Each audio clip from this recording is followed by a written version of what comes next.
Handa na ba ang inyong mga puso para sa isang kwentong yayanig sa inyong paniniwala tungkol sa paghilom?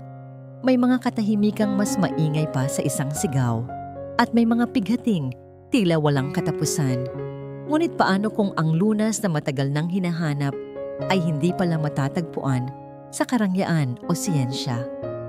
Paano kung ito'y nagkukubli sa isang simpleng himig, sa isang tinig na puno ng pag-asa?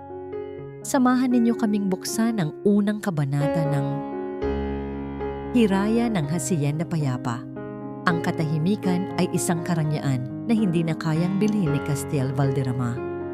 Sa bawat sulok ng malawak at malamig na Hacienda Payapa may isang tunog na gumugutay sa lahat. Ang walang tigil na pag-iyak ng kanyang kambal na anak. Hindi ito isang simpleng pag-iyak ng mga sanggol na nagugutom o kailangan ng bagong lampin. Ito ay isang hiyaw na puno ng sakit, ng pangungulila, na tila ba nanggagaling sa kaluluwa ng dalawang musmos na nilalang na hindi pa man namumulat sa mundo ay batid na ang bigat nito. Isang buwan ng tila isang walang katapusang parusa ang bawat araw at gabi sa hasyenda na kabalintunaan ng pangalan, Payapa. Kailan pa naging payapa ang lugar na ito? Mula nang pumanaw si Luwalhati, ang kanyang minamahal na asawa, tila isinumpa ang bawat haligi ng kanilang tahanan. Napasabunot si Castiel sa kanyang buhok, ramdam ang panunuya ng bawat mamahaling gamit sa paligid. Ang mga porselanang florera, ang naglalakihang painting sa dingding, ang marmol na sahig na kumikinang, lahat ay walang silbi, lahat ay walang buhay. Sumisigaw ang mga ito ng karangyaan, ngunit bingi ang mga ito sa kanyang pagdurusa. Ginoo, narito na po si Dr. Alcaraz. Ang tinig ng kanilang mayordoma, ang pumutol sa kanyang pag-iisip. Tumango lamang si Castiel, hindi inaalis ang tingin sa dalawang kuna, kung saan sabay na humahagulhol sina Sinag at Tala. Ang kanyang araw at ang kanyang bituin, ngayon ay dalawang pinagmumulan ng kadiliman sa kanyang buhay. Pumasok si Dr. Dama Alcaraz, dala ang kanyang karaniwang aura ng malamig na profesionalismo. Nakasuot ng puting-puting bestida, perpekto ang pagkakalagay ng kanyang buhok at may bahid ng mamahaling pabango na sumisingaw sa hangin. Ngunit sa halip na magdulot ng kapanatagan, ang kanyang presensya ay nagdagdag lamang sa bigat ng pakiramdam ni Castiel. The same situation I see. Wika ni Dama. Ang kanyang boses ay kalmado, ngunit walang bahid ng anumang emosyon. Lumapit siya sa kuna at tinignan ang mga sanggol na para bang mga specimen sa isang laboratorio. Their vitals are stable, Castiel. Physically, there is nothing wrong with them. Then tell me why they won't stop crying, Dama. Halos pasigaw na sabi ni Castiel, ang desperasyon ay kumakain na sa kanyang pagkatao. Isang buwan na. The best pediatricians, the most expensive tests. Walang nakakaalam kung anong problema nila. Tumingin sa kanya si Dama. Ang mga mata ay tila nangungusap ng awa. Ngunit may kung anong kislap doon na hindi maipaliwanag ni Castiel. Sometimes, grief manifests in unexplained ways. Perhaps they miss their mother. Ang mga salitang iyon ay parang punyal na bumaon sa puso ni Castiel. Don't. I'm just being realistic. Pagpapatuloy ni Dama, hindi natitinag. At this point, we've exhausted all conventional methods. Mayroon na lang isang natitirang option. Pero alam kong tututulan mo ito. Kumunot ang noo ni Castiel. Ano yon? A mild sedative. Papatulugin natin sila, Castiel. It will give them the rest they need and it will give you the peace you deserve. Napatiimbagang si Castiel. Gamot? Droga? Para sa mga anak ko? Mga sanggol pa lang sila, Dama. Nababaliw ka na ba? I'm being a doctor. Giit ni Dama. Bahagyang tumaas ang boses. This is a medical solution to a medical problem. Ang pag-iyak nila ay nagdudulot na ng stress sa kanilang mga katawan. This is the only way. Umiling-iling si Castiel. Tinalikuran niya ito. Ang ideya na patatahimikin ang kanyang mga anak gamit ang gamot ay isang kasuklam-suklam na kaisipan. Ito ay isang pagsuko. Isang pag-amin na wala na siyang silbi bilang isang ama. Sa gitna ng mainit nilang pagtatalo at ng walang humpay na pag-iyak ng kambal, isang mahinang katok sa pinto ang kanilang narinig. Pumasok ang mayordoma, kasama ang isang babaeng payat, nakasuot ng simpleng duster at may bit-bit na isang maliit na bayong. Ang kanyang mukha ay simple, ngunit ang kanyang mga mata ay malalim, tila may pasan na sariling kwento ng kalungkutan. "Paumanhin po, Ginoo, Turadama," sabi ng mayordoma. "Narito po si Hiraya de la Cruz, ang bagong tagapag-alaga na ipinadala ng ahensya." Napatingin si Dama sa babae mula ulo hanggang paa, isang tingin na puno ng paghamak. Ngunit si Castiel ay halos hindi siya napansin. Isa na namang mukha, isa na namang pares ng mga kamay na susubok at mabibigurin. Ngunit may kakaiba sa babaeng ito. Si Hiraya ay hindi tumingin sa karangyaan ng silid. Ang kanyang mga mata ay diretso na nakatuon sa dalawang kuna. Sa gitna ng ingay, humakbang siya palapit, tila ba may isang hindi nakikitang puwersa na humihila sa kanya. "Sandali!" Pigil ni Dama. "Sino ang nagsabing pwede kang lumapit?" Hindi sumagot si Hiraya. Sa halip, lumingon siya kay Castiel. Ang kanyang mga mata ay puno ng isang bagay na matagal nang hindi nakikita ng milyonaryo. Isang tunay na pag-aalala. Sir," nanginginig ang boses ng dalaga, ngunit may diin sa bawat salita. Kung papayag po kayo, baka po masubukan ko?" Natawa ng mapakla si Dama. "At ano naman ang gagawin mo na hindi nagawa ng mga doktor? Hehelehin mo sila. Kakantahan." Tumingin si Hiraya kay Dama at pagkatapos ay muling ibinalik ang tingin kay Castiel, isang pakiusap ang mababasa sa kanyang mukha. Pagod na si Castiel. Wala na siyang pakialam sa siyensya, sa mga teorya o sa opinyon ni Dama. Nakita niya ang sinseridad sa mga mata ng estrangherang ito. Wala nang mas masahol pa sa sitwasyong ito. Wala nang mawawala sa kanya. Sa isang mabagal at pagod na paggalaw, tumango siya. Isang tango lang, isang pahintulot na magiging simula ng lahat. Sa ilalim ng mapanuring tingin ni Dama at sa nagtatakang tingin ng mga kasambahay, dahan-dahang lumapit si Hiraya sa kuna. Huminga siya ng malalim. Ipinikit ang kanyang mga mata at mula sa kanyang mga labi ay lumabas ang mga unang nota ng isang sinaunang himig. Isang himig na magpapatahimik sa Hacienda Payapa o magiging simula ng isang mas malakas na bagyo. Ang himig na kumawala sa mga labi ni Hiraya ay hindi isang ordinaryong oyayi. Wala itong himig ng mga kantang pambata na naririnig sa radyo o telebisyon.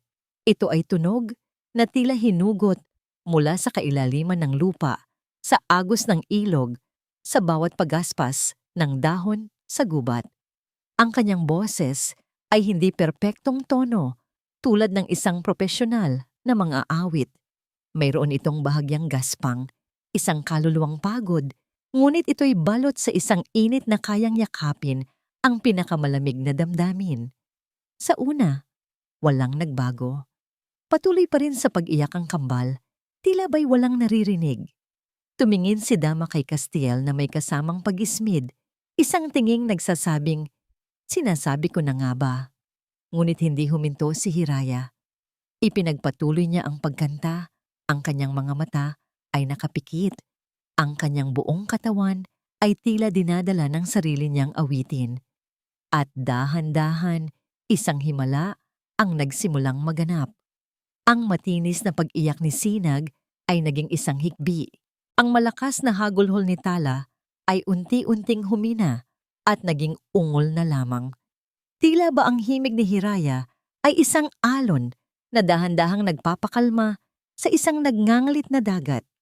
Bawat nota ay isang haplos, Bawat salita sa dialektong hindi maintindihan ni Castiel ay tila isang bulong ng pangako at kapanatagan. Nakatayo si Castiel na parang isang estatwa, hindi makapaniwala sa nasasaksihan. Nakita niya kung paano unti-unting bumitaw ang mahigpit na pagkuyom sa maliliit na kamao ng kanyang mga anak. Ang pamumula sa kanilang mga mukha ay dahan-dahang napalitan ng mapusyaw na kulay. Ang kanilang mga katawan na kanina'y naninigas sa pag-iyak ay lumambot at nagpahinga sa malambot na kutsyon. At pagkatapos, tulad ng isang kandilang dahan-dahang namatay ang apoy, nawala ang huling hikbi, katahimikan. Isang katahimikang tunay, isang katahimikang payapa. Hindi ang katahimikang nakakabingi ng isang abandonadong bahay, kundi ang katahimikang nagpapahiwatig ng buhay. Ang marahang tunog ng paghinga ng dalawang anghel na sa wakas ay natagpuan ang kanilang kapayapaan. Napahakbang si Castiel palapit, dahan-dahan, takot na baka ang kahit anong biglaang galaw ay muling gumising sa bangungot. Sumilip siya sa kuna. Doon, mahimbing na natutulog sina Sinag at Tala. Ang kanilang mga dibdib ay marahang tumataas baba. Ang kanilang mga muka ay payapang-payapa. Isang butil ng luha ang pumatak mula sa mata ni Castiel. Isang luhang hindi nadala ng pighati, kundi ng labis na pasasalamat. Ang kanyang tingin ay bumaling kay Hiraya. Nakatayo pa rin ito sa tabi ng kuna. Ang kanyang kamay ay marahang humahaplos sa hangin. Tila ba't ayaw putulin ang koneksyon na nabuo sa pagitan niya at ng mga bata. Nang imulat niya ang kanyang mga mata at magtama ang kanilang paningin, nakita ni Castiel ang pagod sa mga ito. Ngunit nakita rin niya ang isang lakas na hindi niya maipaliwanag. Sino ang babaeng ito? It's a coincidence. Basag ni Dama sa sagradong sandaling iyon. Ang kanyang boses ay pilit na pinapakalma, ngunit hindi maitago ang panginginig ng pagkainis. They were bound to cry themselves to sleep eventually. Exhaustion, pure and simple. Umiling si Castiel, hindi inaalis ang tingin kay Hiraya. Ilang linggo na silang pagod, Dama. Ngayon lang sila tumahan. This is not science, Castiel. Giit ng doktora. Lumalabas na ang tunay na kulay. This is superstition. Mumbo-jumbo. Hindi natin maaring iasa ang kalusugan ng mga bata sa isang kanta. For all we know, baka may masamang epekto pa yan sa kanila. Sa unang pagkakataon sa loob ng isang buwan, naramdaman ni Castiel ang pag-alsa ng isang damdamin maliban sa kalungkutan. Galit. Galit sa pagiging makitid ng isip ni Dama. Galit sa kawalan nito ng puso. Sa harap niya ay naroon ang ebidensya, ang kapayapaan ng kanyang mga anak. Ngunit pinipili pa rin nitong maging bulag. Hindi niya pinansin si Dama. Para sa kanya, wala na ang doktora sa silid. Ang tanging nakikita niya ay ang babaeng nagbigay ng himala sa kanyang pamilya. Anong pangalan mo ulit? Tanong ni Castiel. Ang kanyang boses ay malumanay. Puno ng paggalang na hindi niya namalayang ibinibigay. Hiraya po, sir. Hiraya de la Cruz. Hiraya. Inulit ni Castiel ang pangalan. Tila nilalasap ang tunog nito. Hiraya. Na ang ibig sabihin ay isang pangarap, isang pag-asa. Humakbang siya palayo sa kuna at palapit sa dalaga. Nakita niya itong bahagyang napaatras, marahil ay dahil sa takot o hiya. Ngunit hindi siya tumigil. Tumayo siya sa harapan nito. Tinitigan ito ng diretso sa mga mata at binitiwan ang isang desisyon na magbabago sa takbo ng kanilang mga buhay. Manatili ka rito. Napakurap si Hiraya. Tila hindi naintindihan ang sinabi niya. Binalewala ni Castiel ang pigil-hiningang pagtutol na narinig niya mula kay Dama. Itinuon niya ang lahat ng kanyang atensyon kay Hiraya. Manatili ka rito. Pag-uulit niya, mas malinaw, mas may diin. Hindi bilang isang kasambahay, maging personal na tagapag-alaga ka ng mga anak ko. Nanlaki ang mga mata ni Hiraya sa gulat. Ibubuka na sana niya ang kanyang bibig para tumanggi. Ngunit inunahan siya ni Castiel. Ang kanyang boses ay puno ng desperasyon at sinseridad. Babayaran kita kahit magkano. Kahit ano ang hilingin mo, ibibigay ko. Basta't huwag mo lang iiwan ang mga anak ko. Napakalakas ng pagkakasarado ni Dr. Dama Alcaraz sa pinto ng kanyang mamahaling sasakyan na halos yumanig ang salamin nito. Ang kanyang mga kamay na laging kalmado at sanay sa paghawak ng mga instrumentong medikal ay nanginginig ngayon sa pwesto nito sa manibela. Ang kanyang mga kuko ay halos bumaon na sa malambot na katad. Isang malutong na mura ang kumawala sa kanyang perpektong koloretehang mga labi habang pinaharurot niya ang sasakyan palayo sa tarangkahan ng Hacienda Payapa. Payapa. Isang malaking kalokohan. Ang lugar na yon ay isang impyerno ng yakan at pighati. At sa isang iglap, isang hamak na probinsyana ang naging tagapagligtas. Isang babaeng walang ibang dala, kundi ang kanyang boses at isang lumang kanta. Ang buong ideya ay isang insulto sa kanyang propesyon, sa kanyang talino, at sa lahat ng taon na kanyang ipinuhunan. Sa kanyang isipan, paulit-ulit na naglalaro ang eksena. Ang pagkamangha sa mga mata ni Castiel habang nakatingin ito kay Hiraya. Ang paggalang sa boses nito, ang alok. Babayaran kita, kahit magkano. Mga salitang kailanman ay hindi niya narinig mula kay Castiel para sa kanya. Kahit na siya ang laging naroon, ang kanyang sandalan, ang kanyang matalik na kaibigan kuno. Pagdating niya sa kanyang malinis at modernong condo unit na tanaw ang buong syudad, ang unang ginawa niya ay tumayo sa harap ng isang malaking salamin. Tinitigan niya ang kanyang refleksyon. Isang babaeng matalino, maganda, at matagumpay. Lahat ng katangian na dapat ay hinahanap sa isang dama, ng isang balderrama. Siya dapat ang nasa tabi ni Castiel. Siya dapat ang reyna ng Hacienda Payapa. Ako! Bulong niya sa kanyang refleksyon. Ang kanyang mga mata ay nag-aapoy sa determinasyon. Ako ang nararapat. Ang kanyang isipan ay lumipad pabalik. Sa mga panahong buhay pa si Luwalhati. Si Luwalhati na mahina, na laging may sakit, na tila isang porselanang manika na kailangan laging alalayan.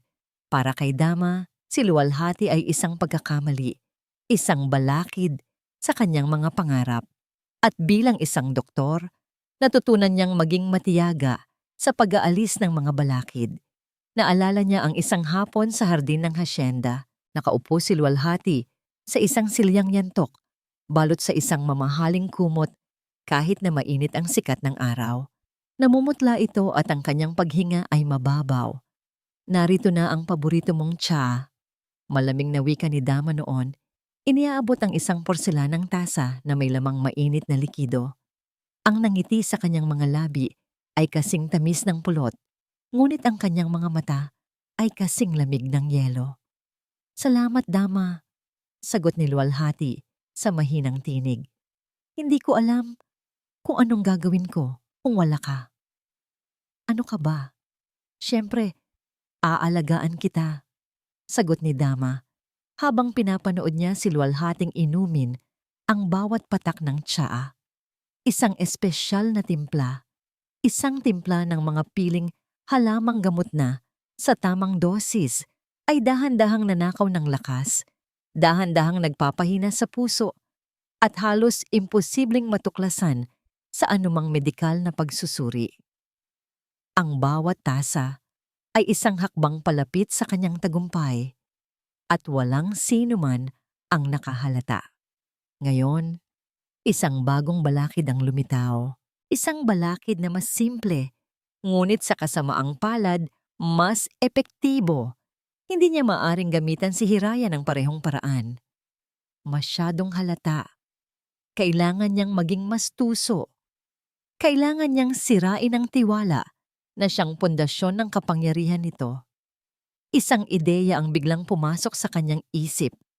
Isang ideyang napakatalino at napakabagsik. Kung ang kapangyarihan ni Hiraya ay nagmumula sa kanyang kaalaman sa mga halamang gamot at katutubong pamamaraan, gagamitin niya iyon laban sa kanya. Nagmaneho si Dama patungo sa isang liblib na hardin sa labas ng lungsod, isang lugar na siya lang ang nakakaalam. Isa itong pribadong koleksyon ng mga kakaibang halaman. Ang iba ay gamot at ang iba naman ay lason. Lumuhod siya at hinanap ang isang partikular na halaman, ang Insomnia nocturna, isang uri ng damo na may maliliit at kulay ubeng bulaklak. Ang katas nito, kapag ipinahid sa balat o kapag naamoy ng matagal, ay nagdudulot ng matinding pangangati, pagkabalisa, at hirap sa pagtulog. Mga sintomas na kamukhang-kamukha ng isang allergy o isang reaksyon sa isang bagay na nakakalason. Pumitas siya ng isang dakok ng dahon at bulaklak nito. Ang kanyang mga galaw ay kalmado na ngayon, tiyak, at puno ng isang malamig na layunin. Tingnan natin kung ang iyong sinaunang himig ay kayang patulugin. Ang mga sanggol na binigyan ng bangungot, bulong niya sa hangin. Ngumiti siya. Isang ngiting kasing tamis ng ibinibigay niya noon kay luwalhati, ngunit mas puno ng lason. Tingnan natin kung sino ang paniniwalaan ni Castiel. Ang isang iginagalang na doktora o ang isang probinsyanang mangkukulam. Bumalik siya sa kanyang kondo. Sa ilalim ng maliwanag na ilaw ng kanyang kusina, dinikdik niya ang mga dahon at bulaklak gamit ang isang marmol na pandikdik hanggang sa maging isa itong magaspang na pulbos. Ang masangsang na amoy nito ay kumalat sa hangin. Kumuha siya ng isang maliit na supot na gawa sa katsa. Isinilid ang pulbos sa loob at itinali itong mabuti. Hawak na niya ngayon ang kanyang sandata. Isang sandatang sisira sa pangalan ni Hiraya de la Cruz at magbabalik sa kanya sa nararapat na pwesto. Ang kailangan na lang niya ay ang tamang tiyempo. Para kay Hiraya, ang Hacienda Payapa ay isang mundo na dati sa mga panaginip lang niya nabibisita. Bawat araw, sa kanyang paggising sa isang maliit ngunit malinis na silid sa bahay ng mga katulong, kailangan niyang kurutin ang sarili. Ang malambot na kama, ang pagkain na laging nakahain, ang katahimikan ng paligid, lahat ay isang malaking pagbabago mula sa kanyang pinanggalingan. Ngunit ang tunay na yaman ng hasyenda para sa kanya ay hindi ang mga mamahaling bagay. Ito ay ang dalawang maliliit na nilalang na ngayon ay naging sentro ng kanyang mundo, sina Sinag at Tala. Sa loob ng ilang linggo, ang himig na minana niya sa kanyang lola ang naging tulay niya sa kambal. Kapag sila'y natutulog ng mahimbing sa kanyang mga bisig, nararamdaman niya ang isang uri ng kapayapaan na hindi kayang tumbasan ng kahit anong salapi. Sa mga sandaling iyon, nakakalimutan niya na isa lamang siyang hamak na tagapag-alaga. Pakiramdam niya ay mayroon siyang mahalagang misyon. Isang hapon, habang marahan niyang itinutulak ang stroller ng kambal sa malawak na hardin na puno ng mga rosas at sampagita, naramdaman niyang may naglalakad sa kanyang likuran. Lumingon siya at nakita si Castiel, papalapit. Ang mga kamay ay nasa bulsa ng kanyang pantalon. Biglang bumilis ang tibok ng puso ni Hiraya. Sa mga nagdaang araw, madalas na siyang kinakausap ng Ginoo, ngunit laging tungkol sa kambal. Ngayon, ang paglapit nito ay may dalang kakaibang pakiramdam. "Magandang hapon po, sir," bati niya, bahagyang yumuko. "Hiraya," sagot ni Castiel. Hindi ito ngumiti, ngunit ang dating bakas ng matinding pighati sa mukha nito ay bahagyang nabawasan na. "Kamusta sila?" "Mahimbing po ang tulog nila, sir. Mukhang nagustuhan po nila ang sariwang hangin." Tumabi si Castiel sa kanya at sabay silang naglakad. Sa loob ng ilang sandali, tanging ang huni ng mga ibon at ang marahang tunog ng mga gulong ng stroller sa damuhan ang maririnig. Nahihiya si Hiraya, hindi alam kung ano ang dapat sabihin. "Yung kanta mo, Biglang basag ni Castiel sa katahimikan. Ano yung ibig sabihin ng mga salita doon? Nagulat si Hiraya sa tanong. Ah, yun po ba? Isa po yung sinaunang kanta sa aming probinsya, sir. Tungkol po sa isang diwata ng gabi na bumababa para halikan ang mga sanggol at bigyan sila ng payapang panaginip.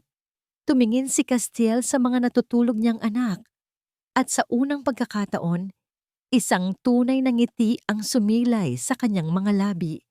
Hindi isang pilit na ngiti, kundi isang nangiting umabot hanggang sa kanyang mga mata. Para itong pagsikat ng araw pagkatapos ng isang mahabang bagyo. Napatitig si Hiraya. Sa sandaling iyon, hindi niya nakita ang isang milyonaryong amo. Nakita niya ang isang ama. Isang lalaking may pusong nasugatan, ngunit nagsisimula ng humilom.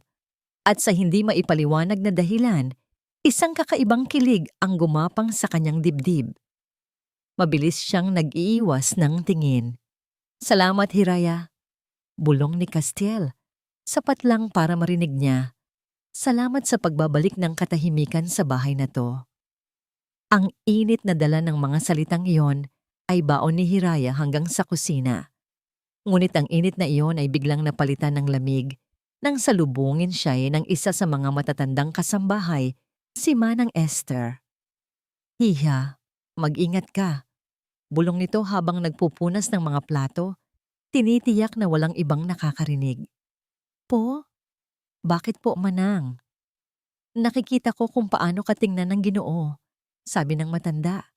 At nakikita ko rin kung paano ka tingnan ni Dr. Adama. Nang huminto ito sa kanyang ginagawa at tumingin ng diretso kay Hiraya. Mabait kang bata, Hiraya. Pero tandaan mo, dito sa hasyenda, may mga ahas sa hardin na mas makamandag pa sa totoong ahas. Lalo na yung mga ahas na nakabistida ng puti at laging nakangiti. Kinababahan si Hiraya sa babala ni Manang Esther. Alam niyang hindi siya gusto ni Dr. Adama, ngunit hindi niya akalain na aabot sa ganoon. At hindi nagtagal, napatunayan niya ang babala ng matanda. Kinabukasan, habang naglalakad siya sa pasilyo, dala ang isang tray ng mga malinis na bote ng gatas ng kambal. Biglang lumabas si Dr. Adama mula sa isang silid. Nagkasalubong sila at sa isang iglap, aksidenteng nabangga ng doktora ang siko ni Hiraya. Tumalsik ang isang baso ng tubig na hawak nito at nabasa ang damit ni Hiraya. Oh my goodness, I'm so terribly sorry. Ang tila sinserong sabi ni Dama, ngunit ang kanyang mga mata ay nagsasabi ng ibang kwento. May kislap ng tagumpay doon. How clumsy of me. Ang dumi mo na tuloy. O okay lang po, doktora. Tubig lang naman po. Sabi ni Hiraya, pinupunasan ang kanyang sarili. Hindi, sige na. Magpalit ka. Baka magkasakit ka pa. Sabi ni Dama na may pekeng pag-aalala. Bago ito nagpatuloy sa paglalakad na tila walang nangyari. Naiwan si Hiraya na nakatayo doon. Basang-basa. Ramdam ang hiya at ang tila nakaturok na mga mata ng ibang kasambahay na nakakita sa nangyari. Kinagabihan, habang inaayos niya ang kunan ni Sinag at Tala para sa kanilang pagtulog, bumukas ang pinto ng nursery. Pumasok si Dr. Adama at sa pagkakataong ito, isang hindi pangkaraniwang nangiti ang nakapaskil sa mukha nito.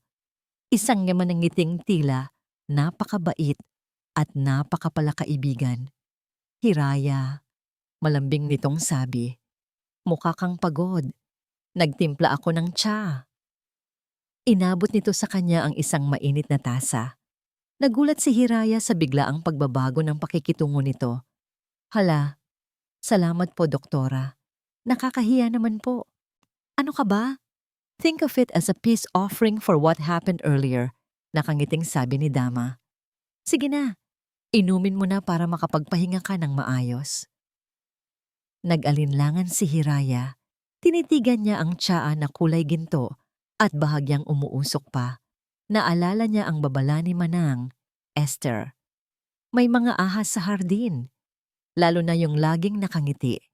Tumingin siya mula sa tasa patungo sa nakangiting mukha ni Dr. Dama. Ang nangiti nito ay hindi umabot sa kanyang mga mata. Napalunok si Hiraya. Hawak ang tasang inabot ni Dama. Ang init nito ay gumagapang sa kanyang mga palad, ngunit isang kakaibang lamig ang kanyang naramdaman sa loob-loob niya. Pinilit niyang ngumiti. Salamat po, doktora. Mamaya ko na lang po iinumin. Pagkatapos ko pong patulugin ang kambal, magalang niyang sabi. Maingat na inilapag ang tasa sa isang maliit na mesa sa tabi. Bahagyang nagbago ang ekspresyon sa mukha ni Dama. Isang mabilis na kislap ng pagkadismaya na agad din itong tinakpan ng isa na namang matamis na ngiti. Oh, sige. Ikaw ang bahala. I just wanted to help. Lumapit ito sa kuna at hinaplos ang buhok ni Tala na nooy nagsisimula nang magpakita ng antok. They look so peaceful with you. Sa ilalim ng pagkukunwaring iyon, ang isip ni Dama ay tumatakbo na parang makina. Plano A. Ang painumin ng pampakalmang tsaa si Hiraya para maging pabaya ito ay hindi gumana. Oras na para sa plano B. Habang nakatalikod si Hiraya, abala sa pag-aayos ng kumot ni Sinag, nakita ni Dama ang pagkakataon. Kinuha niya mula sa bulsa ng kanyang puting coat ang maliit na supot ng katsa. Ang kanyang mga galaw ay mabilis, sanay, at halos walang tunog. Sa isang iglap, habang ang atensyon ni Hiraya ay nasa kabilang kuna, naipasok niya ang supot sa bulsa ng duster nito. Well, I'll leave you to it. Anunsyo ni Dama. Ang kanyang boses ay kalmado na muli. May kailangan pa akong tingnan sa klinik. Good night, Hiraya.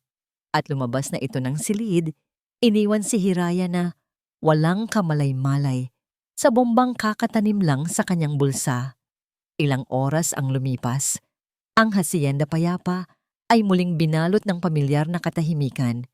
Si Castiel, sa kanyang opisina, ay sa wakas nakaramdam ng gaan ng loob na matagal na niyang hindi naramdaman.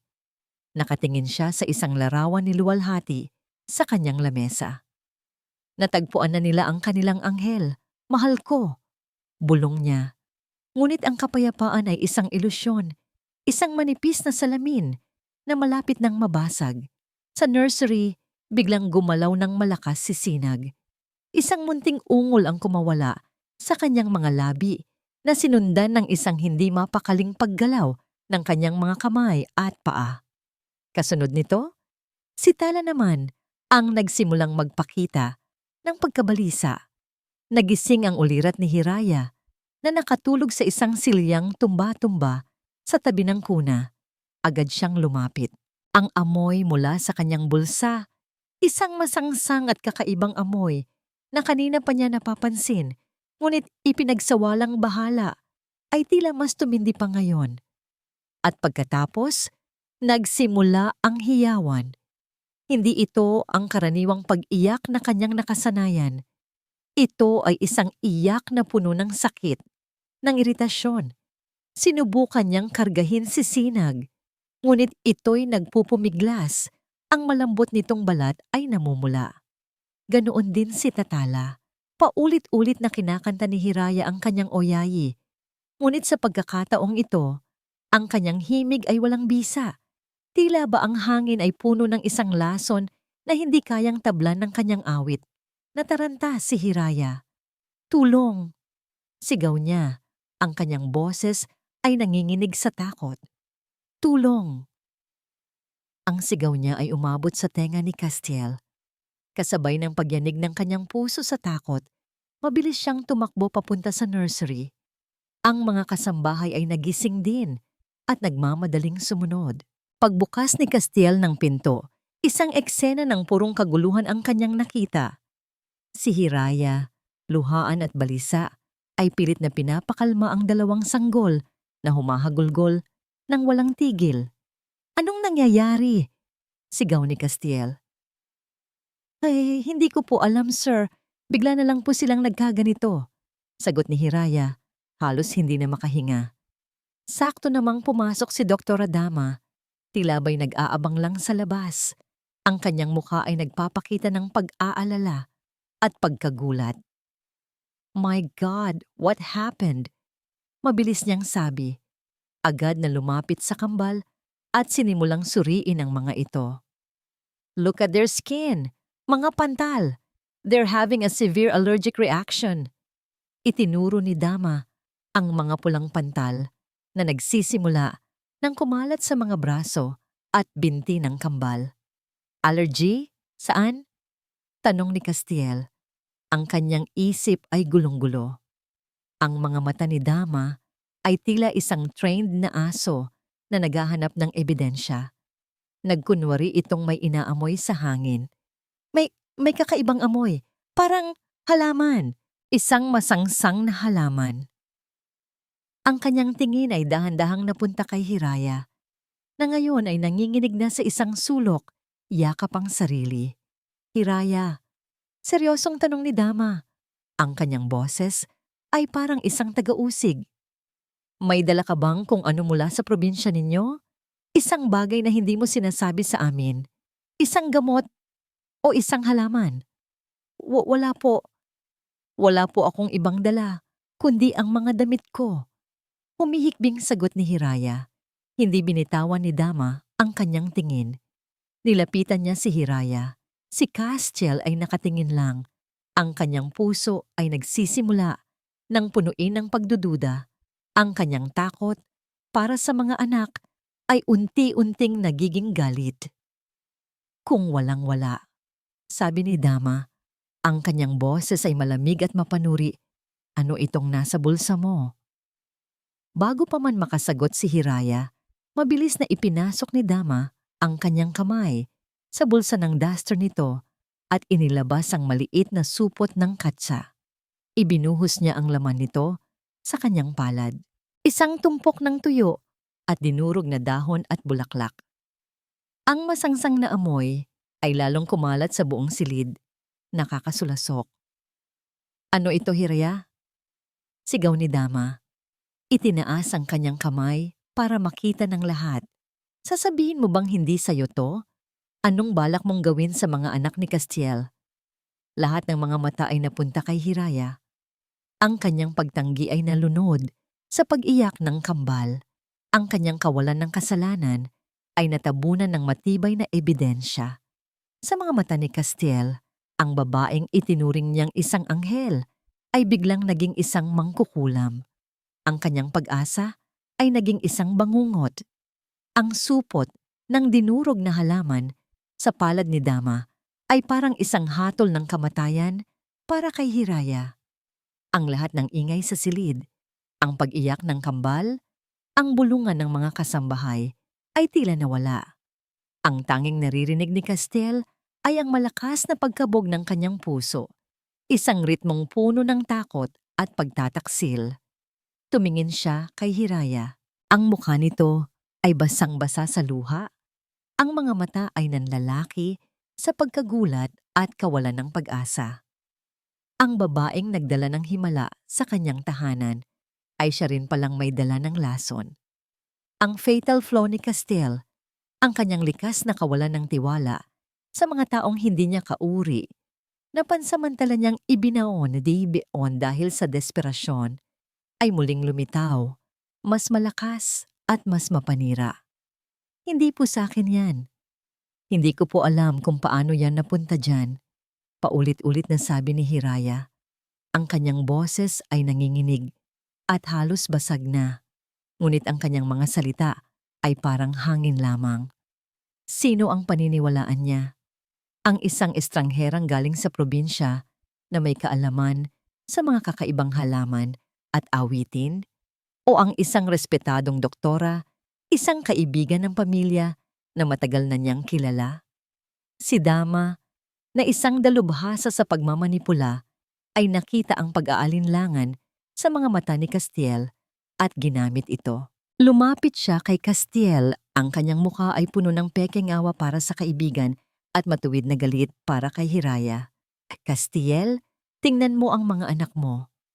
Malumanay ngunit may diin niyang sabi, itinuturo ang kambal na patuloy sa pag-iyak. This is a classic case of poisoning by contact.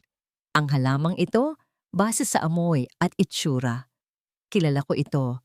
Nagdudulot ito ng matinding iritasyon sa balat at sa respiratory system, lalo na sa mga sanggol. Mabuti na lang at naagapan natin. Kung nagtagal pa ito, baka hindi na sila makahinga. Ang bawat salitang siyentipiko mula kay Dama ay isang pako na lalong bumaon sa kabaong ng pagtitiwala ni Castiel kay Hiraya. Ang takot na mawalan muli ng minamahal ay isang ulap na bumulag sa kanyang matinong pag-iisip. Hindi totoo yan, sigaw ni Hiraya, desperadong nakatingin kay Castiel. Sir Castiel, maniwala po kayo sa akin. Tinulungan ko po ang mga anak ninyo. Bakit ko po sila sasaktan? Lumapit si Dama kay Hiraya. Ang kanyang aura ay nagbago mula sa isang nag-aalalang doktora patungo sa isang walang awang taga-usig. Bakit? Siguro dahil sa pera? O baka naman inggit? O baka naman isa kang mangkukulam na may ibang intensyon? Hindi po. Hindi po totoo yan. Kung ganoon, paano mo ipapaliwanag ito? Hamon ni Dama. Iwinawas-iwas ang supot. Ang mga kasambahay ay nagbubulungan na sa likod.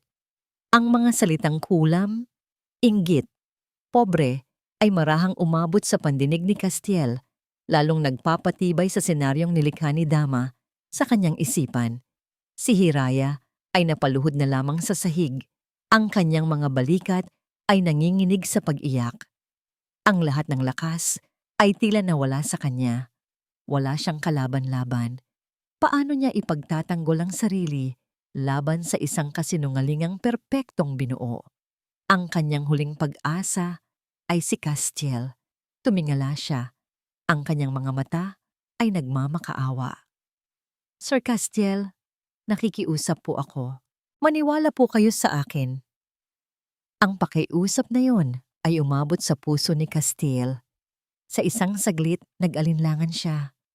Naalala niya ang kapayapaan sa mukha ng kanyang mga anak habang natutulog dahil sa awit nito. Naalala niya ang sinseridad sa mga mata nito sa hardin kanina lang. Ngunit sa sandaling iyon, muling humagulgol ng malakas si Sinag at ang tunog na iyon ang nagpabagsak sa huling pader ng kanyang pag-aalinlangan. Ang kanyang tungkulin bilang isang ama ay mas matimbang kaysa sa anumang bagay. Ang protektahan, ang kanyang mga anak, ang kanyang prioridad. Tinalikuran niya si Hiraya. Hindi niya kayang makita ang sakit at pagkabigo sa mga mata nito. Hinarap niya ang hepe ng kanyang mga security guard na kararating lang. Ang kanyang boses ay malamig, walang emosyon at pinal. Tawagin ninyo ang pulis. Isang kolektibong paghinga ng pagkagulat ang narinig sa silid. Si Dama ay nagpakita ng kunwaring pag-aalala. Castiel, sigurado ka ba? Baka naman. Sigurado ako. Putol ni Castiel. Hindi tumitingin kahit kanino. Para kay Hiraya, ang mga salitang yon ay mas masakit pa sa sampal. Ito ay isang pagwasak, isang pagdurog sa kanyang pagkatao. Ang lalaking tiningala niya, ang lalaking nagsimulang magpatibok muli sa kanyang puso, ang siyang humatol sa kanya ng walang awa. Hindi nagtagal, dumating ang mga pulis.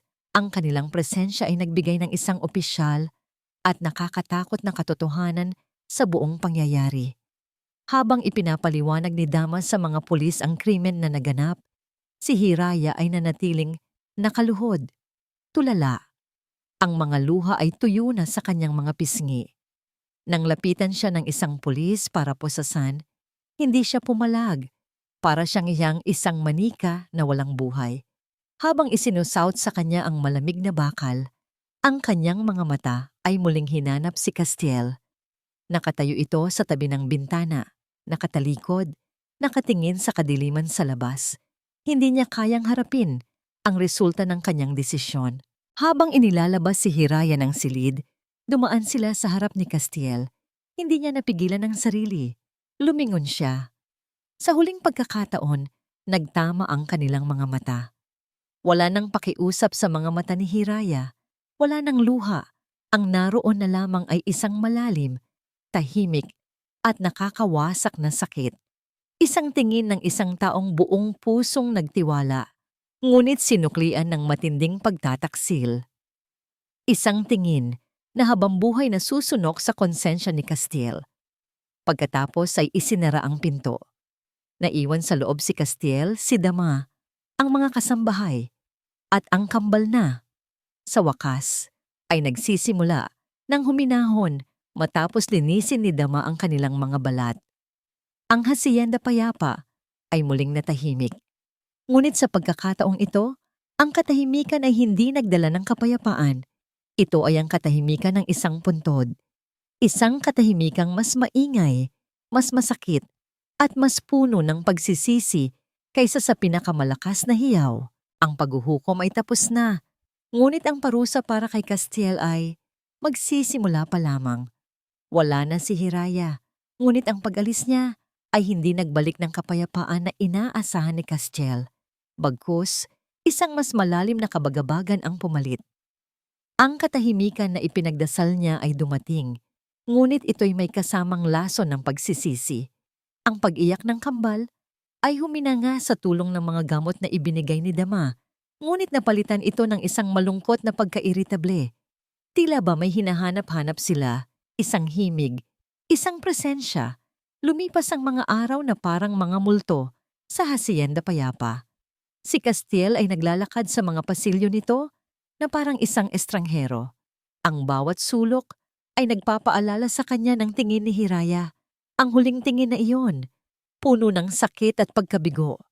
Ito'y isang imahe na nakaukit na sa kanyang isipan. Isang multo na hindi siya tinatantanan kahit sa kanyang pagtulog. Sinubukan niyang ibaling ang sarili sa trabaho, sa pag-aasikaso ng mga papeles ng kanyang mga negosyo, ngunit walang nangyari. Sinubukan niyang gugulin ang kanyang oras sa tabi ng kambal, ngunit ang presensya niya ay tila hindi sapat. Laging may kulang. Isang gabi, hindi na niya makayanan ng bigat sa kanyang dibdib. Ang mansyon ay tila lumiliit. Ang mga pader ay humihigpit sa kanya. Kailangan niya ng isang lugar kung saan maaari siyang makahinga o isang lugar kung saan maaari siyang tuluyang malunod sa kanyang kalungkutan. Ang kanyang mga paa ang nagdala sa kanya sa isang pinto sa dulo ng pasilyo sa ikalawang palapag. Ang pinto ng silid ni luwalhati. Mula nang ito'y pumanaw, ipinasara niya ang silid na ito. Walang sino man ang pinahintulutan niyang pumasok. Maging siya ay hindi kailanman naglakas loob na buksan ito. Ang silid ay isang sagradong alaala, isang testamento sa pag-ibig na nawala, at isang lugar na labis niyang kinatatakutan. Ngunit ngayong gabi, iba. Ang takot ay naroon pa rin, ngunit may isang puwersa na humihila sa kanya papasok. Marahil, sa pagharap sa sakit ng nakaraan, makakatagpo siya ng kasagutan sa sakit ng kasalukuyan. Huminga siya ng malalim at dahan-dahang pinihit ang seradura. Isang alikabok na amoy na may kasamang mahinang halimuyak ng paboritong pabango ni luwalhati ang sumalubong sa kanya. Ang lahat ay nasa ayos pa rin.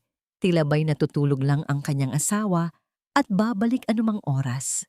Ang kama ay maayos ang pagkakalagay ng kumot.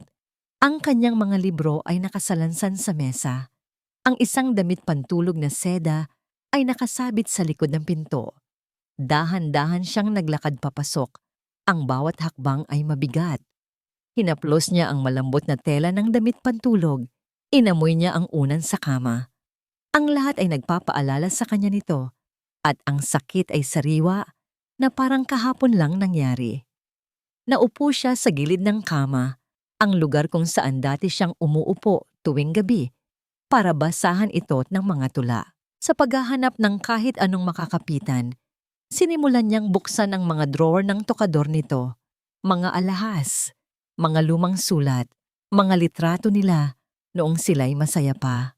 Naisip niya, ito na marahil ang panahon para simulan ang pagliligpit, ang pag-aayos sa mga naiwan ng nakaraan para makahakbang siya pasulong.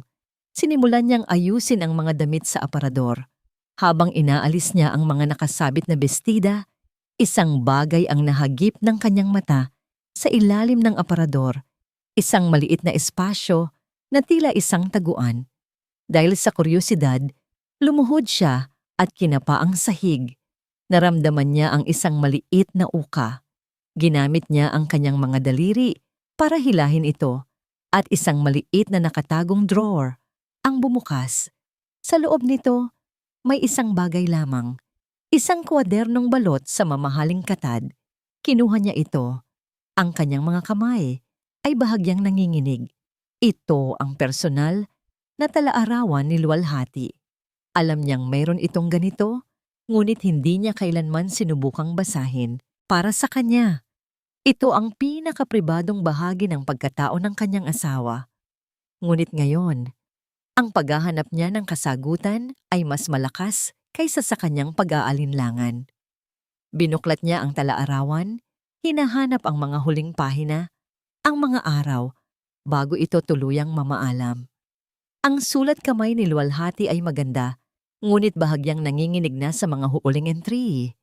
Isang testamento sa kanyang humihinang lakas. Binasa niya ang tungkol sa kanyang mga pangarap para sa kambal, ang kanyang pagmamahal para kay Castiel, at ang kanyang takot sa papalapit na katapusan. At pagkatapos, isang entry ang nakakuha ng kanyang pansin. Isang entry na isinulat 3 araw bago ito mamatay. Mahal kong talaarawan, kakaiba ang pakiramdam ko ngayong araw. Muli akong pinadalhan ni Dama ng kanyang espesyal na herbal tea para raw sa aking pagtulog. Mahal na mahal ko si Dama. Napakabuti niyang kaibigan. Ngunit sa tuwing iinumin ko ang tsa, may kakaiba akong nararamdaman. Pagkatapos ng ilang oras, ang aking katawan ay nagiging balisa. Ang aking balat ay nangangati. Tila ba may libu-libong langgam na gumagapang dito? Hirap akong makahinga. Sabi ni Dama, bahagi lang daw ito ng aking sakit. Ngunit ang pakiramdam, ito ay pamilyar. Ito ay kaparehong-kapareho ng naramdaman ko noong nakaraang linggo. At noong isang linggo pa, palaging pagkatapos kong inumin ang tsa. Napahinto sa pagbabasa si Castiel. Ang kanyang paghinga ay bumigat. Balisa. Nangangati ang balat. Hirap makahinga. Ang mga salita ay umalingaungaw sa kanyang isipan. Ang mga sintomas. Ang mga sintomas na ito. Ang mga ito ang eksaktong sintomas na inilarawan ni Dama na nangyari sa kanyang mga anak. Ang mga sintomas na isinisi nito kay Hiraya. Nanginginig ang mga kamay niya habang binubuklat niya ang huling pahina. Ang huling entry ni Luwalhati. Muli kong naramdaman ang pangangati pagkatapos kong inumin ang tsaa ni Dama. Ngunit sa pagkakataong ito, mas malakas. May kakaibang amoy ang tsaa ngayon. Masangsang, hindi ko maipaliwanag. Sana ay mali lang ang aking kutob. Masangsang. Ang salitang yon ay parang isang kidlat na tumama sa isipan ni Castiel. Ang amoy. Ang masangsang na amoy mula sa supot na nakuha sa bulsa ni Hiraya. Bigla siyang napatayo. Ang talaarawan ay nahulog mula sa kanyang mga kamay. Ang mga piraso ng palaisipan, isang palaisipang hindi niya alam na mayroon pala, ay biglang nagkabit-kabit sa kanyang isipan. Bumubuo ng isang larawan na napakapangit, napakadilim, at napakahalimaw. Hindi maaari. Ngunit ang katotohanan ay naroon na. Nakasulat sa nanginginig na sulat kamay ng kanyang namayapang asawa. At sa sandaling iyon, ang multo ni Hiraya ay napalitan ng isang mas nakakatakot na multo. Ang multo ng kanyang sariling katangahan at ang nakangiting mukha ng isang demonyong nag-aanyong kaibigan. Ang mga salita ni Luwalhati ay parang bombang sumabog sa utak ni Castiel. Sa isang iglap, ang mundo niya ay gumuho sa ikalawang pagkakataon.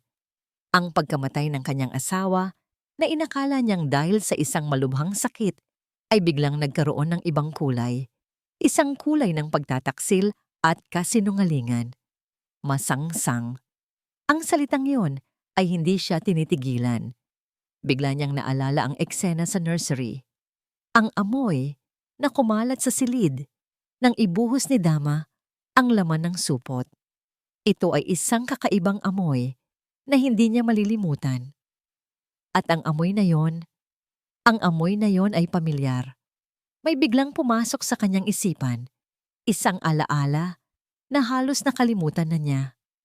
May mga pagkakataon sa mga huling araw ni Luwalhati na kapag pumapasok siya sa silid nito, pagkatapos bumisita ni Dama, may naamoy siyang kakaiba mula sa tasa ng tsaa sa tabi ng kama. Isang masangsang na amoy na ipinagsawalang bahala lang niya noon sa pag-aakalang isa lang itong kakaibang uri ng halamang gamot. Hindi ito maaring maging isang pagkakataon lamang. Dali-dali niyang pinulot ang talaarawan mula sa sahig. Kailangan niya ng patunay. Kailangan niya ng isang bagay na pisikal, isang bagay na hindi maitatanggi. Naalala niya ang isang bagay, ang tasa, ang huling tasa ng tsa na ininuman ni Luwalhati. Sa kaguluhan pagkatapos ng pagkamatay nito, ipinag-utos niyang huwag galawin ang anumang gamit sa silid. Kung gayon, ang tasa ay dapat naroon pa rin. Kinakabahang nilibot niya ng tingin ang silid. At doon, sa ibabaw ng bedside table, nakatayo ang isang porselanang tasa. Ang bibig nito ay mayroon pa ring bahagyang mantsa mula sa natuyong likido. Mabilis siyang lumabas ng silid at tumakbo, papunta sa kanyang pribadong laboratorio. Isang maliit na silid sa bahay kung saan siya gumagawa ng mga eksperimento sa pabango. Isang libangan na minana niya sa kanyang ama. Dala ang tasa, binuksan niya ang isang high-powered microscope. Maingat niyang kinayod ang natuyong latak sa loob ng tasa. Gamit ang isang maliit na scalpel at inilagay ito sa isang glass slide. Pero kailangan niya ng sample para pagkumparahin. Ang supot! Ang supot na nakuha kay Hiraya ay nasa kustodya na ng mga pulis bilang ebidensya. Pero baka may natira. Muli siyang tumakbo pabalik sa nursery. Halos baliktarin niya ang silid sa paghahanap. At sa ilalim ng kuna, nakita niya ang ilang piraso ng dinurog na dahon at bulaklak.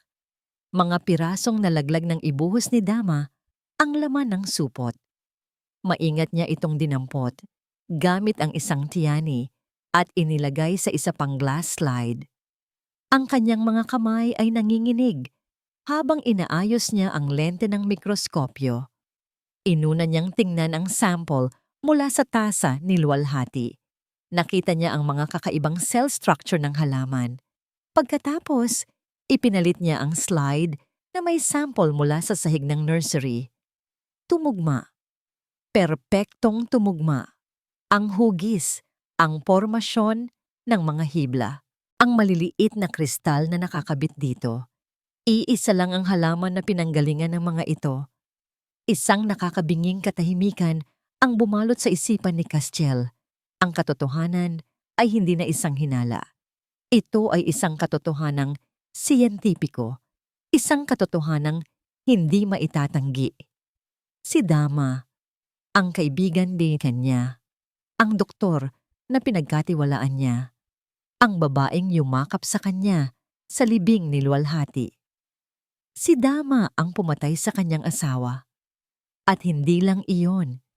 Ginamit niya ang parehong lason para idiin ang isang babaeng walang kasalanan. Isang babaeng nagdala ng liwanag sa kanyang tahanan. Isang babaeng sinira niya dahil sa kanyang pagkabulag. Isang malakas na sigaw ng galit at pagsisisi ang kumawala mula sa kanyang lalamunan. Isinuntok niya ang pader ng laboratorio. Hindi iniinda ang sakit sa kanyang mga kamao. Ang kanyang mga luha ay hindi na dahil sa pighati para sa kanyang asawa, kundi dahil sa matinding galit sa kanyang sarili. Ang tanga-tanga niya. Paano siya naging ganito kabulag? Paano niya hinayaang manipulahin siya ng isang halimaw? Ang lahat ng piraso ay naroon na pala. Ang unti-unting paghina ni Luwalhati, ang laging presensya ni Dama, ang mga herbal tea nito. Ngunit hindi niya nakita. O baka naman, ayaw niyang makita. At si Hiraya, Diyos ko, si Hiraya. Ipinakulong niya ito. Ipinahiya. Hinatulan ng walang kalaban-laban. Naalala niya ang huling tingin nito. Ang tinging iyon ay isang sundang na paulit-ulit na tumatarak ngayon sa kanyang puso. Ang galit at pagsisisi ay mabilis na nag-transform. Naging isang nag-aalab na determinasyon. Hindi na siya magpapalamon sa pighati. Hindi na siya magiging bulag. Tapos na ang pagiging biktima niya. Kinuha niya ang talaarawan ni Luwalhati. Kinuha niya ang mga sample mula sa kanyang mikroskopyo. Ito ang kanyang mga sandata. Kailangan niyang itama ang kanyang pagkakamali. Kailangan niyang palayain si Hiraya at kailangan niyang pagbayarin si Dama Alcaraz sa lahat ng ginawa nito. Mabilis niyang kinuha ang kanyang telepono at dinial ang numero ng kanyang abogado. Miguel? Sabi niya nang sagutin ang tawag. Ang kanyang boses ay kalmado na ngayon, ngunit may nakatagong bagsik. Ihanda mo ang lahat. Pupunta tayo sa presinto. Ngayon din. Ang 4 na sulok ng interrogation room ay tila isang kahon na dahan-dahang lumiliit. Ninanakaw ang hangin mula sa mga baga ni Hiraya. Ilang araw na siyang narito, paulit-ulit na tinatanong ang mga tanong na hindi niya kayang sagutin. Paulit-ulit na ipinagtatanggol ang sarili sa isang krimen na hindi niya ginawa. Pagod na siya. Ang kanyang mga luha ay natuyo na. Ang natitira na lang ay isang manhid na pakiramdam, isang pagtanggap sa isang kapalaran na hindi niya pinili. Hiraya, umaming ka na lang, sabi ng isang investigador sa kanya sa 10 ulit. Mas mapapagaan mo pa ang sentensya mo. Bakit mo ginawa yon sa mga bata? Umiling lang si Hiraya, nakatingin sa kawalan. Wala nang saysay magpaliwanag, wala nang saysay lumaban. Ang huling tingin na ibinigay sa kanya ni Castiel ang tumatak sa kanyang isipan. Isang tingin ng paghatol. Kung ang taong pinagsilbihan niya at sinimulan niyang pagkatiwalaan ay hindi naniwala sa kanya, sino pa kaya? Minaneho ni Castiel ang kanyang sasakyan na parang demonyo sa bilis. Bawat pulang ilaw sa daan ay isang pagsubok sa kanyang pasensya. Bawat segundo na lumilipas ay isang karagdagang segundo ng pagdurusa ni Hiraya sa loob ng selda. Sa kanyang tabi, ang kanyang abogado na si Miguel ay abala sa pagbabasa ng mga kopya ng talaarawan ni Luwalhati. Ang kanyang mukha ay seryoso at hindi makapaniwala. Ito ay mabigat. Castiel, sabi ni Miguel. Hindi lang ito kaso ng paninirang puri. Kung mapapatunayan natin ito, murder ang kahaharapin ni Dama. Alam ko, mariing sagot ni Castiel, ang kanyang mga kamay ay mahigpit na nakakapit sa manibela. At sisiguraduhin kong mabubulok siya sa kulungan. Pagdating nila sa presinto, ang kanilang presensya ay agad na lumikha ng isang kaguluhan. Isang balderrama sa gitna ng gabi, kasama ang kanyang high-profile na abogado. Sinalubong sila ng hepe ng pulisya, ngunit hindi nag-aksaya ng oras si Castiel. Nandito kami para sa kaso ni Hiraya de la Cruz. Meron kaming bagong ebidensya, isang ebidensya na magpapatunay na hindi lang siya inosente, kundi biktima rin siya ng isang mas malaking krimen. Ipinakita ni Miguel ang mga papeles at ipinaliwanag ang bigat ng kanilang dala. Ang talaarawan ni Luwalhati, kasama ang paunang pagsusuri mula sa laboratorio ni Castiel, ay sapat na para magkaroon ng probable cause. Agad na ipinag-utos ng hepe ang isang paghaharap. Kailangan naming tawagan si Dr. Alcaraz para kunan siya ng panig, sabi ng hepe. Gawin ninyo, malamig na sabi ni Castiel. Gusto ko siyang makita habang guguho ang mundo niya. Ilang sandali pa, si Hiraya ay dinala mula sa interrogation room papunta sa opisina ng hepe. Nagtama ang kanilang mga mata. Nakita ni Castiel ang gulat sa mga mata ni Hiraya na agad na palitan ng pag-iwas. Umiwas ito ng tingin. Tila ba ang pagtingin sa kanya ay nagdudulot ng pisikal na sakit. Isang punyal na naman ang bumaon sa puso ni Castiel. Hindi nagtagal. Dumating si Dama. Naglalakad ito ng may kumpiyansa.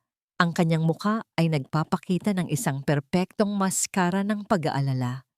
Castiel, anong nangyayari dito? Pinapunta nila ako rito. May problema ba sa kaso? Tanong niya, tila isang tapat na kaibigan. Hindi sumagot si Castiel. Hinayaan niyang si Miguel ang magsalita. Dra Alcaraz, simula ng abogado.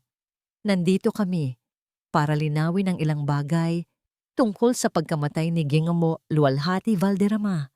Ang pangalan ni Lualhati ay nagdulot ng isang bahagyang panginginig sa katawan ni Dama, ngunit mabilis niya itong naitago. Ang pagkamatay ni Lualhati, matagal na yon.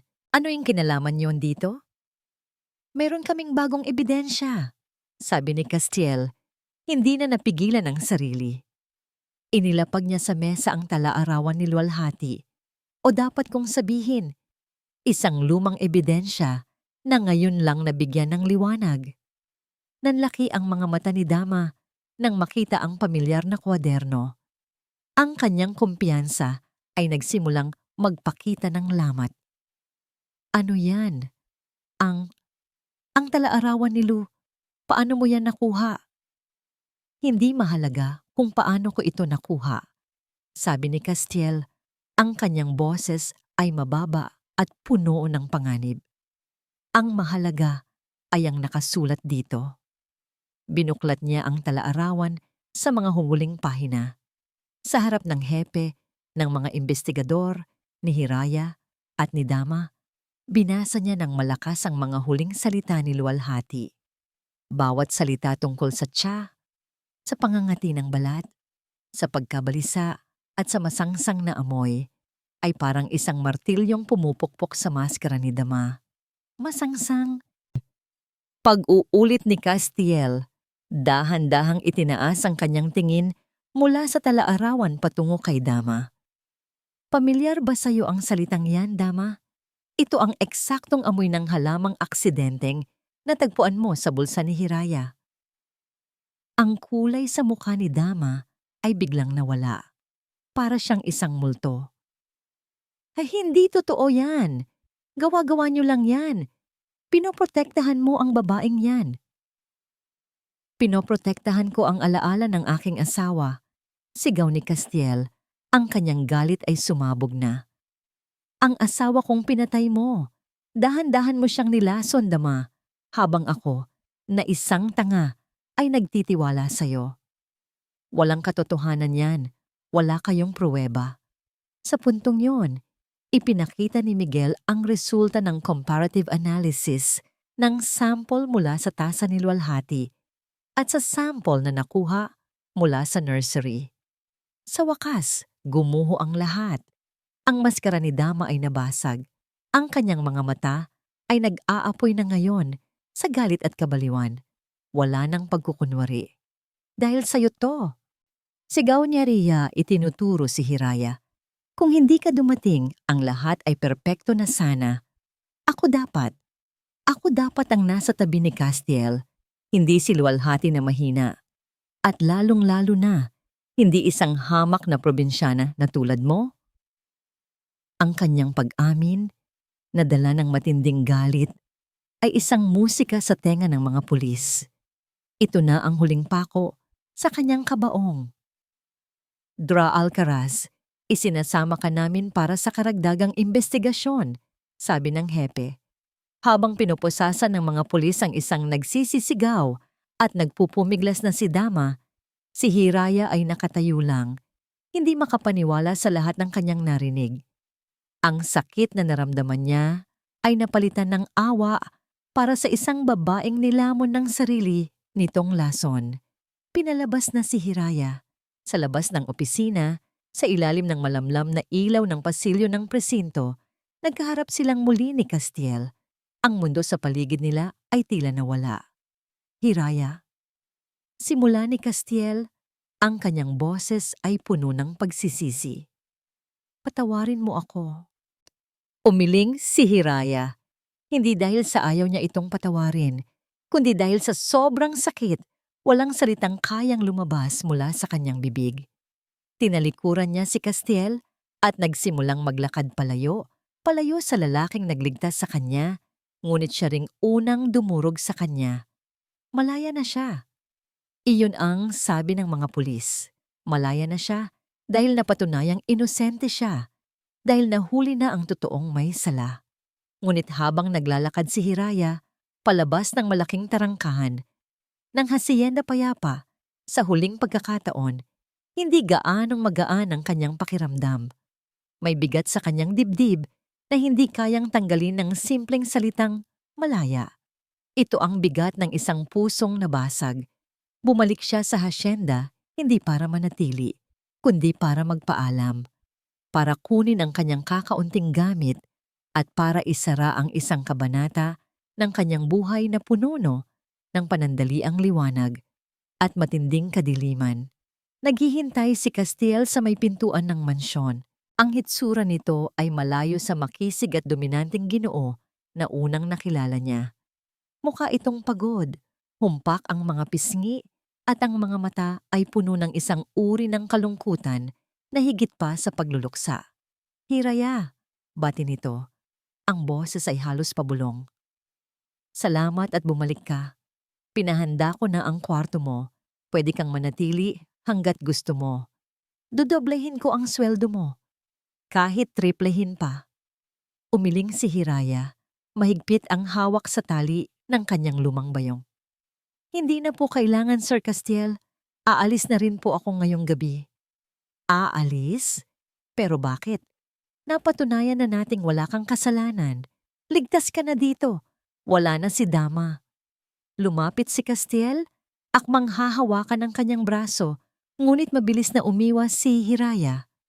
Ang galaw na yon ay parang isang sampal sa mukha ni Castiel. Hindi po dahil kay Dr. Dama kaya ako aalis, sabi ni Hiraya. Tinititigan si Castiel ng diretso sa mga mata. Sa unang pagkakataon, wala nang takot o hiya sa kanyang tinig. Ang naroon ay isang bagong tatag. Aalis po ako dahil sa inyo. Natigilan si Castiel. Dahil sa akin? Opo. Pinagkatiwalaan ko po kayo, sir. Naniwala ako na nakita niyo ang puso ko noong pinatulog ko ang mga anak niyo. Pero sa unang pagsubok, sa unang salita ng ibang tao, itinapon niyo ako. Hinusgahan niyo ako agad. Natakot ako, Hiraya. Para sa mga anak ko. Alam ko po, putol ni Hiraya. Ang kanyang boses ay bahagyang nabasag, pero agad niyang binawi. At naiintindihan ko yon bilang isang magulang, pero masakit pa rin po. Ipinakita niyo sa akin na ang tingin niyo sa akin ay isang hamak, na katulong lang, na kayang gumawa ng masama kapalit ng pera. Na kahit anong kabutihan ang ipakita ko, hindi pa rin sapat yon para makuha ang tunay niyong tiwala.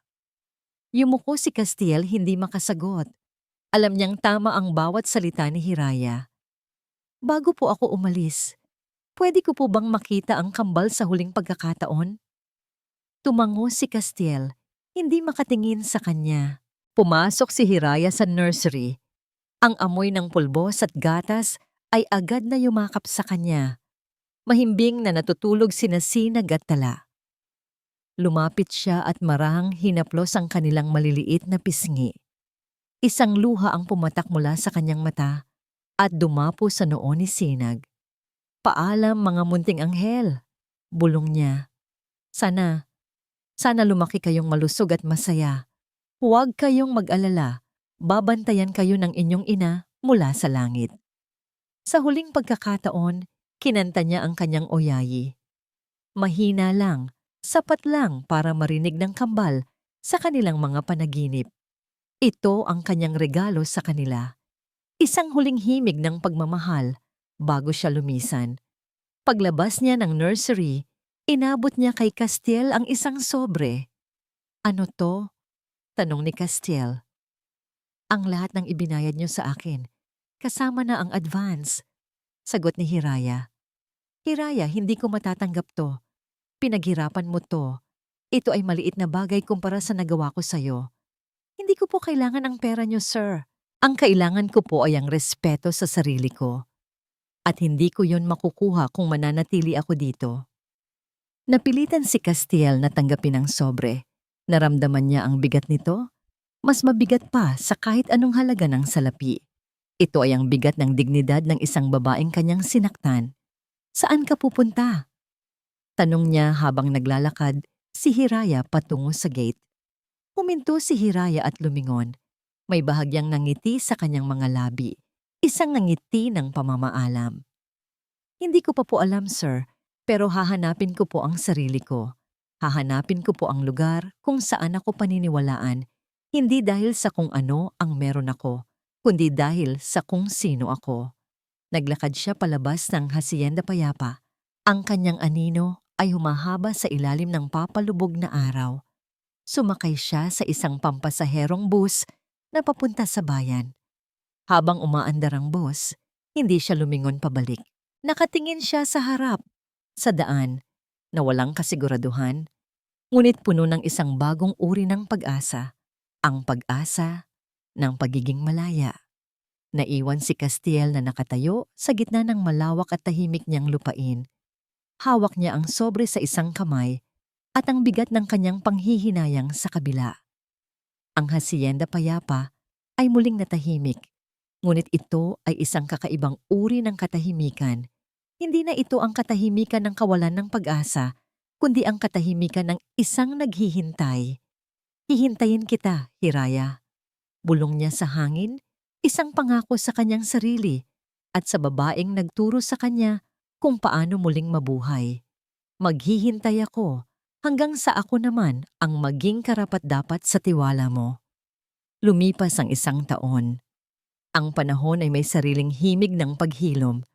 Sa Hacienda Payapa, ang katahimikan ay nagbago ng kahulugan. Hindi na ito isang kawalan ng ingay, kundi isang presensya ng kagalakan. Ang dating hiyaw ng pighati ay napalitan ng masasayang sigaw at halakhak ng kambal na ngayon ay marunong ng maglakad at tumakbo sa malawak na hardin. Malaki ang ipinagbago ni Castiel. Inalis niya ang halos lahat ng mga kasambahay at siya na mismo ang direktang nag-alaga sa kanyang mga anak. Natutunan niyang magpalit ng lampin sa paraang hindi na siya nagkakalat. Natutunan niyang magtimpla ng gatas sa tamang temperatura. At higit sa lahat, natutunan niyang makinig. Hindi lang sa mga salita, kundi sa lengguwahe ng puso. Tuwing gabi, kahit sintonado at mali-mali ang mga salita, kinakanta niya ang oyayin ni Hiraya para kina Sinag at Tala. Hindi ito kasing bisa ng orihinal, ngunit sapat na ito. Sapat na ang tinig ng kanilang ama para maramdaman nilang ligtas sila.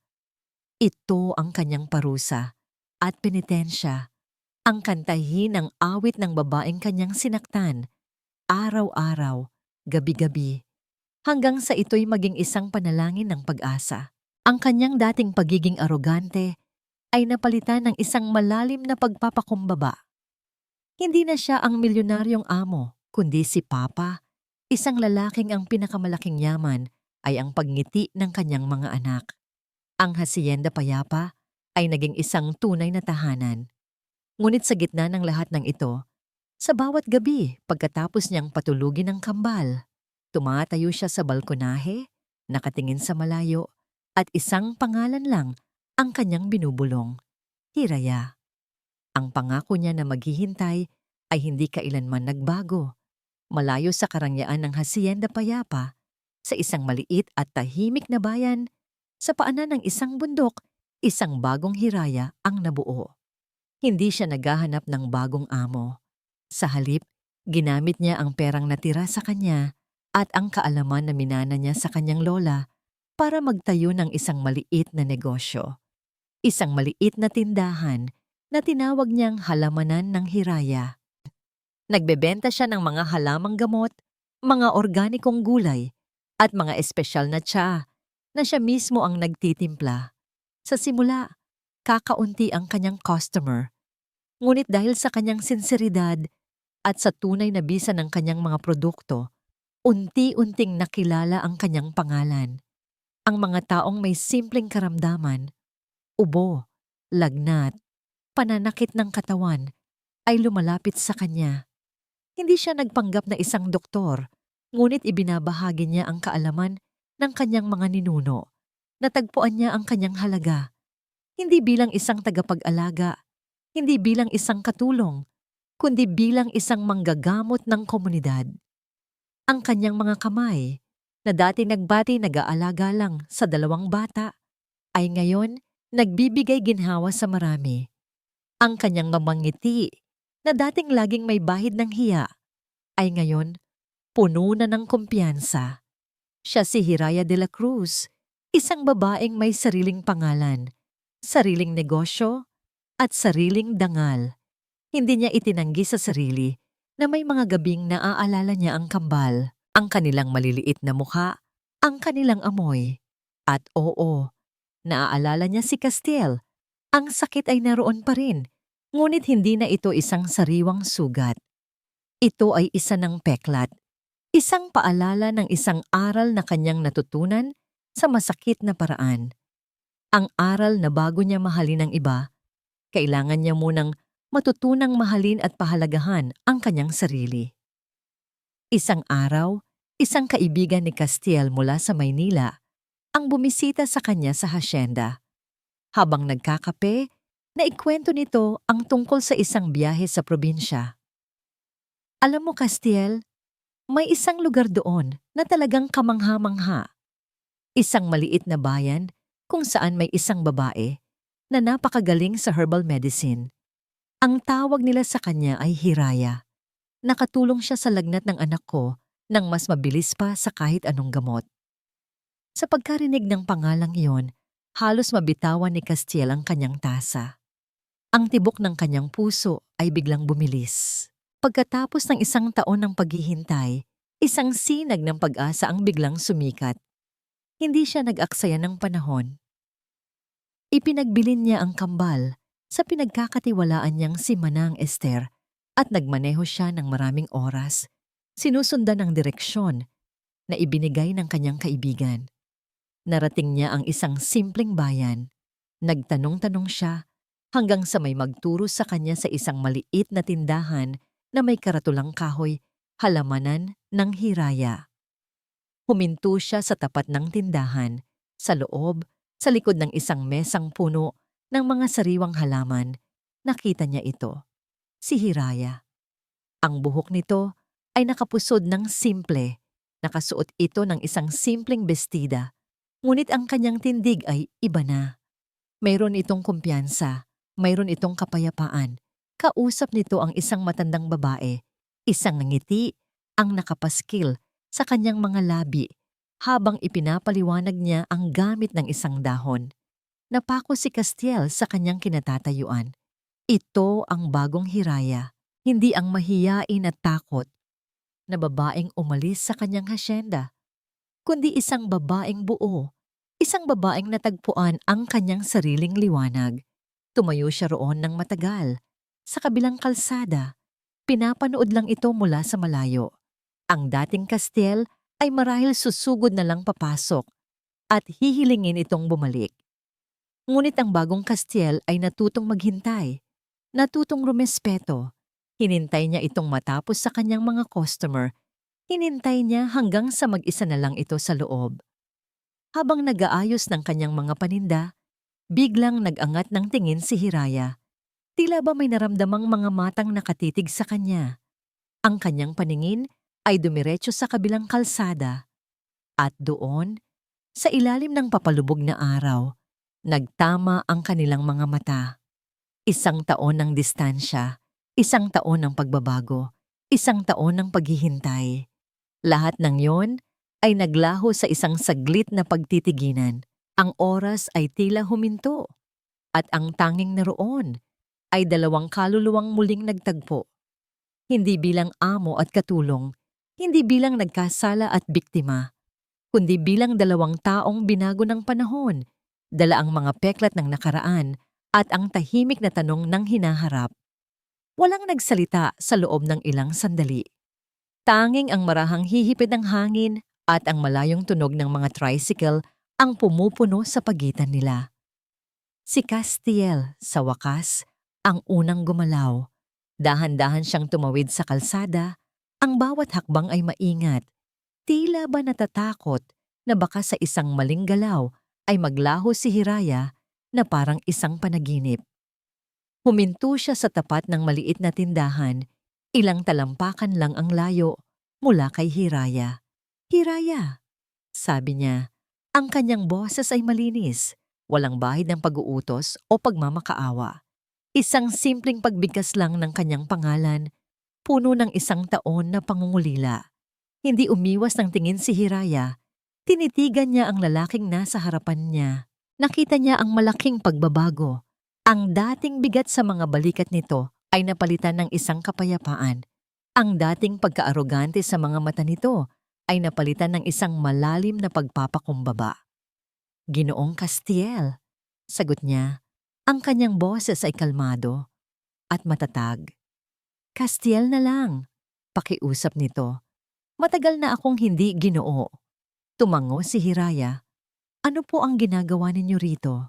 Hindi siya sumugod para humingi ng tawad. Hindi siya nagmakaawa na bumalik ito. Sa halip, isang maliit na ngiti ang sumilay sa mga labi ni Castiel. Isang ngiting puno ng paghanga. "Hinahanap ka," simpleng sagot niya. "Pero hindi para pabalikin. Nandito ako para magpasalamat." Kumunot ang noo ni Hiraya. "Magpasalamat?" "Oo, salamat sa pagtuturo sa akin kung paano maging isang ama.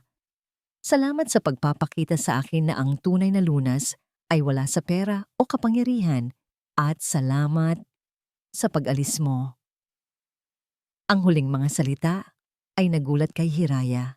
"Kung hindi ka umalis," pagpapatuloy ni Castiel, "hindi ako matututo. Mananatili akong bulag. Mananatili akong arogante. Ang pag-alis mo ang pinakamasakit na leksyon na natanggap ko sa buong buhay ko. Pero ito rin ang pinakamahalaga." Kinuwento niya ang lahat.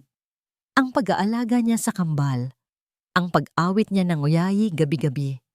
Ang pagbabago ng Hacienda Payapa mula sa isang malamig na mansyon patungo sa isang tunay na tahanan. Wala siyang itinago.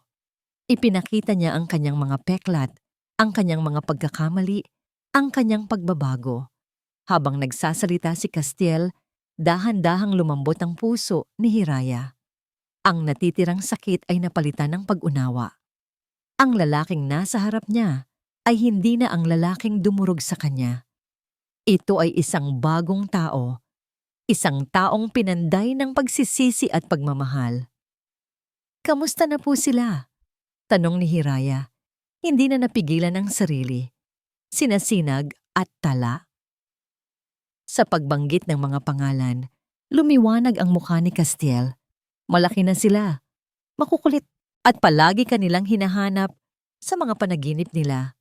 Pagkatapos ng kanilang pag-uusap, inanyayahan ni Hiraya si Castiel sa loob ng tindahan. Nagtimpla siya ng 2 tasa ng tsaa, ang kanyang espesyal na timpla na pampakalma.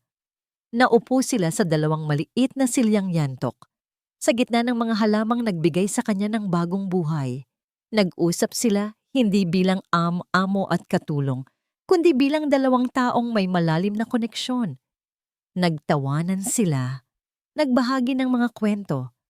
"Gusto mo ba silang makita?" biglang tanong ni Castiel. Isang matagal na katahimikan ang namagitan.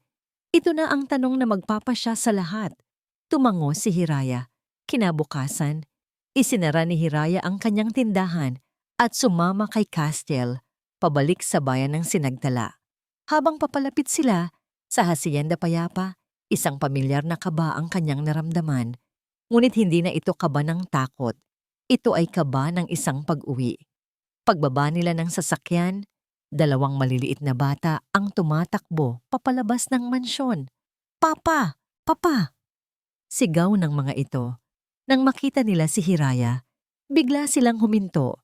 Tinitigan nila ang babaeng pamilyar sa kanila mula sa mga larawan at sa mga kwento ng kanilang ama. Lumuhod si Hiraya para maging kapantay nila. Ngumiti siya, isang nangiting puno ng pagmamahal. Sinag, tala, tila may isang mahikang bumalot sa sandaling iyon. Ang dalawang bata, sa halip na matakot, ay dahan-dahang lumapit.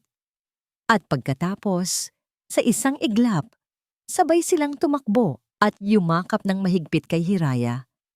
Niyakap sila ni Hiraya pabalik.